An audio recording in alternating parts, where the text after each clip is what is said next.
درود پاک کب کب کہاں کہاں اور کیسے کیسے کام آتا ہے۔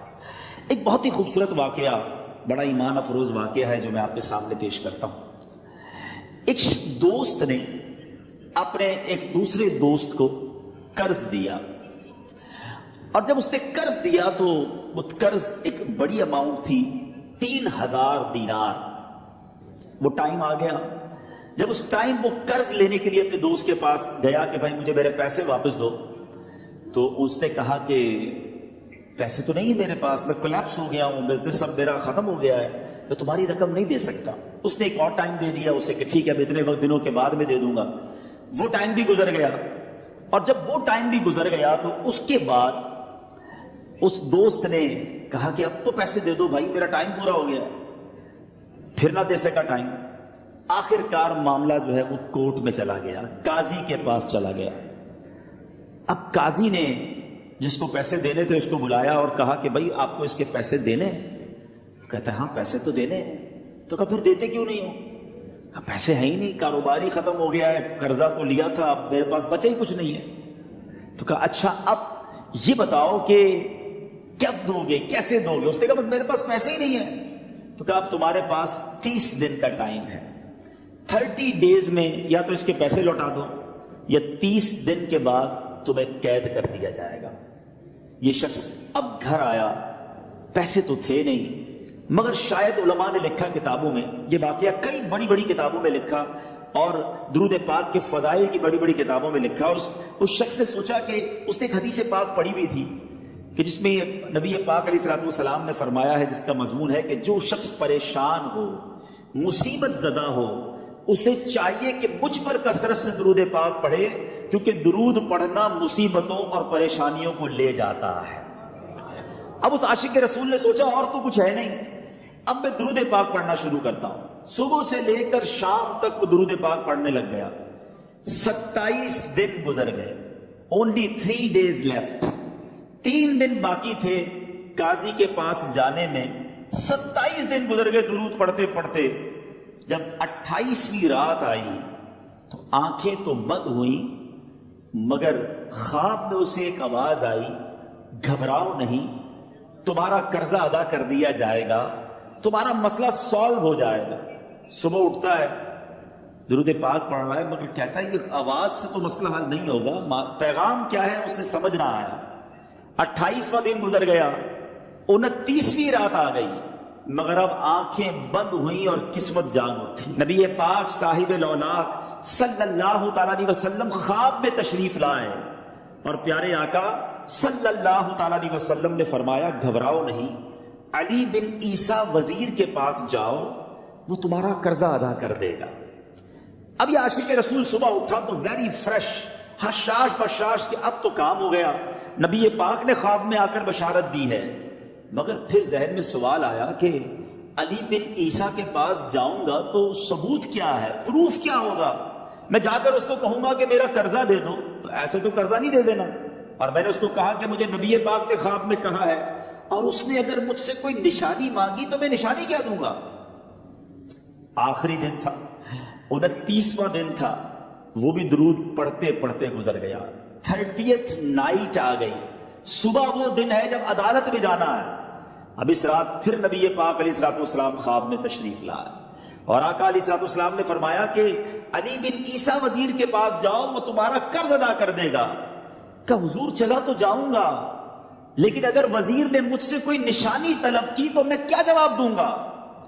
پیارے آقا علیہ السلام نے کمال کا ارشاد فرمایا کہ علی بن عیسیٰ سے کہنا کہ تم روزانہ فجر کی نماز کے بعد 5000 بار درود پاک پڑھتے ہو، یہ راز فقط تم جانتے ہو اور تمہارا رب جانتا ہے۔ اب یہ جب صبح اٹھا تو ایک نشانی بھی مل چکی تھی۔ عدالت میں جانے سے پہلے وزیر کے دربار میں پہنچ گیا، اسے یہ ڈر تھا کہ آج پیسے نہ لوٹائے تو سزا ہو سکتی ہے۔ جب وزیر کے دربار میں پہنچا تو وزیر اپنے مشیروں کے ساتھ بیٹھا تھا۔ کہا مجھے آپ سے بات کرنی ہے۔ کہا بتاؤ کیا بات کرنی ہے؟ کہا میں ایک پیغام لایا ہوں آپ کے لیے۔ اچھا کس کا پیغام لایا؟ کہا میں نبی پاک جناب محمد مصطفیٰ صلی اللہ تعالیٰ علیہ وسلم کا پیغام لایا ہوں۔ وہ عاشق رسول وزیر تھا، کہتا بتاؤ میرے آقا نے کیا پیغام دیا ہے؟ کہ حضور میں 3000 دینار کا مقروض ہوں، آج آخری دن ہے اور میرے آقا نے مجھے بشارت دی ہے کہ آپ سے کہوں کہ آپ میرا قرض ادا کر دیجئے۔ علی بن عیسیٰ کہتا ہے کوئی ثبوت ہے آپ کے پاس؟ ہے کوئی دلیل بھی ہے آپ کے پاس؟ میں کیسے مان لوں کہ آپ کو نبی پاک علیہ الصلوۃ والسلام نے بھیجا ہے؟ عاشق رسول کہتا ہے خالی ہاتھ نہیں آیا، میرے آقا نے مجھے دلیل بھی عطا فرمائی ہے، مجھے ایویڈنس بھی دیا ہے، اور پروف یہ ہے حضور کہ آپ روزانہ صبح فجر کی نماز کے بعد نبی پاک صلی اللہ تعالی علیہ وسلم کی بارگاہ میں درود و سلام کا نذرانہ پیش کرتے ہیں۔ جب تک 5000 کا عدد پورا نہیں ہوتا آپ اس وقت تک کسی اور سے بات نہیں کرتے، اور اے وزیر صاحب یہ رات صرف آپ کو پتا ہے اور آپ کا رب جانتا ہے۔ اللہ اکبر! وہ وزیر تو جس کو کہے نا جھوم اٹھا، ایسا عاشق رسول وزیر تھا جو روزانہ صبح 5000 درود پڑھتا ہو، اس کی تو عید ہو گئی نا۔ وہ کہتا ہے مرحبا یا رسول اللہ، میرے آقا نے میرے درود قبول کر لیے، اس سے بڑھ کر میرے لیے سعادت کیا ہوگی۔ اب یہ وزیر اپنے سیٹ سے اٹھتا ہے، اپنے کمرے میں جاتا ہے، تھوڑی دیر بعد واپس آ کر اس عاشق رسول کے ہاتھ میں 3000 دینار رکھ کر کہتا ہے حضور پہلے 3000 دینار تو نبی پاک کا حکم کی میں ادب سے بجا لاتا ہوں، میرے آقا نے جو حکم فرمایا یہ 3000 دینار آپ کو پیش کرتا ہوں، حضور ایک اور 3000 دینار لیجئے۔ میرے گھر آپ آئے، اتنی اچھی خبر سنائی، آپ نے قدم رجا فرمایا، یہ 3000 اس کا نذرانہ ہے، اور ایسا کیجئے 3000 اور لیجئے، اس سے اپنے بچوں کے لیے کچھ چھوٹا موٹا کام شروع کیجئے، اور ایک وعدہ کر کے جائیے آج کے بعد زندگی میں آپ کو جب بھی کوئی کام پڑے میں آپ کا بھائی ہوں، مجھے یہ خدمت کا موقع دیجئے گا۔ اللہ اکبر! وہ مقروض جو ایک رات پہلے 3000 دینار کا مقروض تھا، ہو سکتا ہے اس کے بیک آف مائنڈ یہ بھی چل رہا ہو کہ اب شاید کل میں نے جیل میں جا کر عدالت میں جا کر گرفتاری دے کر جیل میں جانا ہے، مگر اب 9000 دینار ہاتھ میں ہے۔ عاشق رسول جھومتا ہوا نبی پاک کی یاد میں گھومتا ہوا اب عدالت میں پہنچا۔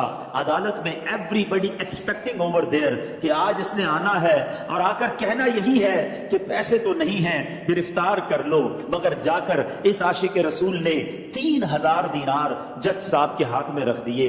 قاضی کہتا ہے پہلے تو یہ بتاؤ پیسے آئے کدھر سے؟ تم تو کہتے تھے غریب ہو، تم تو کہتے تھے کاروبار نہیں ہے، ایک مہینے میں اتنی بڑی رقم کا انتظام کیسے ہو گیا؟ سبحان اللہ! اس عاشق رسول نے گویا زبان حال سے یہ کہا ہوگا کہ یہ تو کرم ہے ان کا، ورنہ مجھ میں تو ایسی بات نہیں، اتنا دیا سرکار نے مجھ کو، اتنی میری اوقات نہیں۔ اس نے وہ پورا واقعہ بھری عدالت میں سنا دیا۔ اللہ اکبر! میرے پیارے اسلامی بھائیوں ذرا سوچو پہلے زمانے میں کیسے عاشقان رسول ہوا کرتے تھے، وہ جج وہ قاضی بھی کیسا سرکار علیہ الصلوۃ والسلام کا عاشق تھا۔